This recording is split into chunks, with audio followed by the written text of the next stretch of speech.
On Wednesday, the Miami Herald reported on the story of Craig Ridley.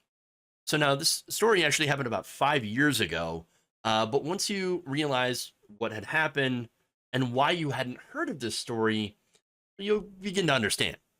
So now Craig Ridley was a 62-year-old prisoner that was being held in Florida. And Ridley had been assaulted by police officers so much that his neck had been broken by the guards, and he was unfortunately left to die in his cell. Now, Ridley, according to the report, was lying in his bunk paralyzed, his neck dislocated, a catastrophic injury suffered after corrections officers tackled him to the ground face first on September 8th, 2017. According to a report from Nicholas Nahimis, I want to give him credit. Nahamis. A little more than a month later, would be dead, writes Nahamis, having been manhandled, mocked, and ignored by prison staff, even as he begged for help. My neck is broke, Ridley says, according to video taken by officers shortly after his injury and obtained by the Miami Herald. I'm paralyzed.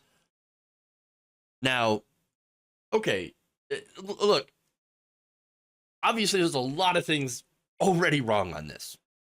So they tackled him so hard that they broke his neck. Now, immediately, that should have been like, oh my God, we got to get the ambulance in here, right? We got to get this person to a doctor, to the hospital. No, didn't happen. They kept him in there for a month. Now, instead of calling for a backboard, officers at the scene of his injury had forced Ridley into a wheelchair. He drooped forward awkwardly, crying out in pain, as you would from a neck injury.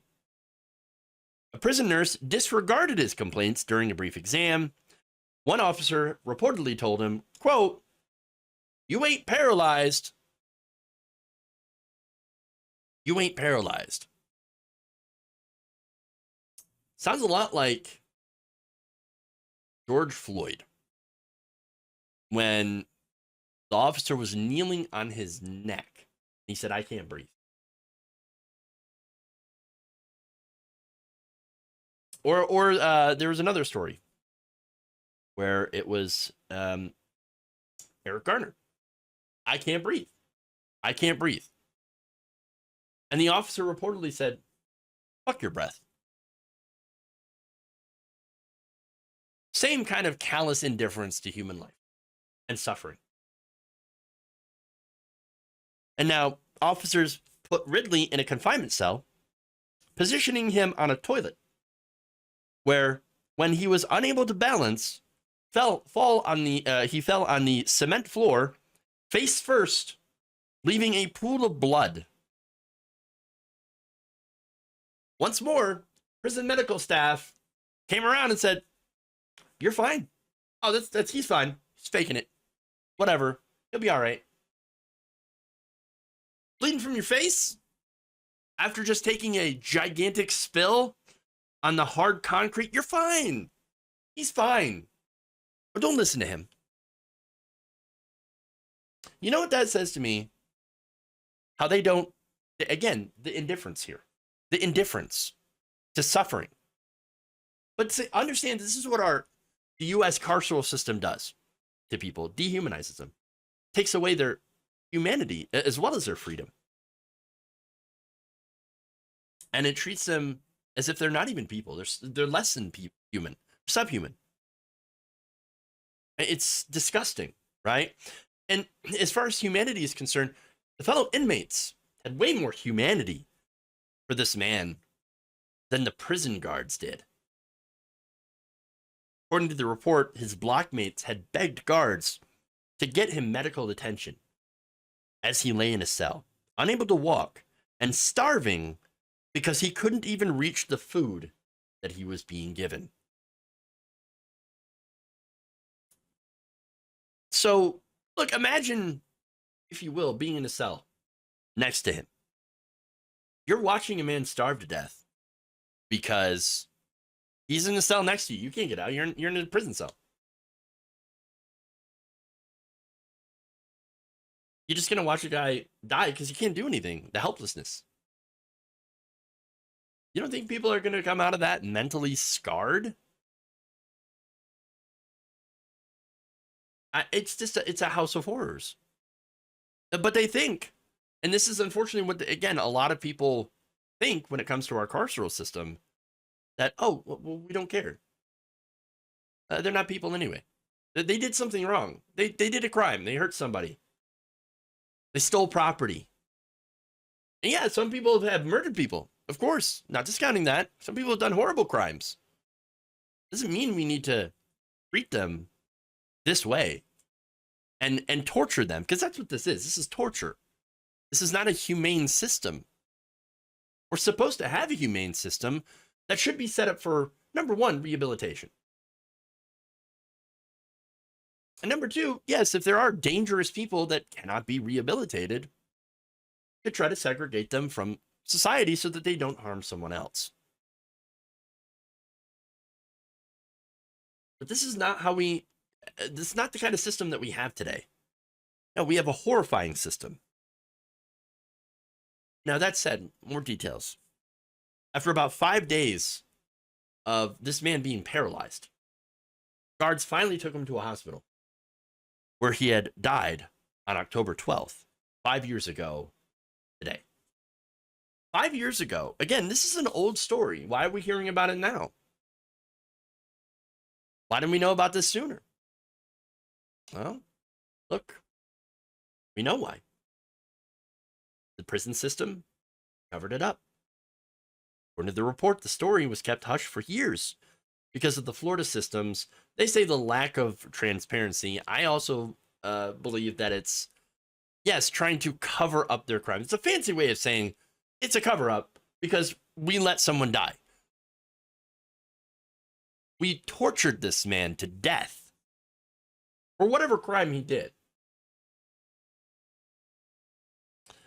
The report said after suffering through the strain of the pandemic, Florida's beleaguered prison system is stuck in a worsening crisis that could produce more cases like Ridley's. Florida prisons have only 76% of the employees they need, with a statewide shortage of nearly 4,000 officers. So now, look, I read that, and it's just like, they're trying to make a case like, give us more money. Well, that's not going to solve the problem. We should maybe stop locking up so many people. I mean, that would be my solution, and don't not lock up people for nonviolent offenses. Simple. Especially when it comes to nonviolent drug offenses. But anyway, the report also added, the situation has grown so alarming that Governor Ron DeSantis is activating Florida's National Guard to help staff state prisons, because, yeah, nothing will come out of that one. Nothing bad will come out of that. Where roughly 450 incarcerated people die every year. I wonder why. Many pass away from natural causes thanks to the state's long sentences and aging inmate population. Some die young because of illicit drugs, other by suicides, and most result in an autopsy, a rudimentary report, and not much else. Look, again, the report here, yes, it did expose cover-ups and deaths like Ridley's. No doubt, and that's a good thing that we know this had happened. But whether it's going to lead to any sort of punitive action, doubt it, unfortunately. Because again, the people in prison are not treated as if they're human beings. But again, they're also making the cases of, poor, prisoners and poor prisons. We need more staff. We need more money. We need more of this stuff. Not actually a reformation when it comes to our criminal justice system and actually trying to, strike at the root causes of poverty. Root causes of crime, which again, one of them happens to be poverty. Others, etc. So, look, that's because, again, this situation is why, is how, a good example of the fact that prisons do not treat people as human. They don't care. If you've committed a crime, it's lock you up, throw away the key, take your freedom, take your humanity, and in this case, in some cases, your life. We have an incredibly horrible, punitive, as well as like torturous, barbaric prison system in this country, and it has to be changed massively. You got to do something.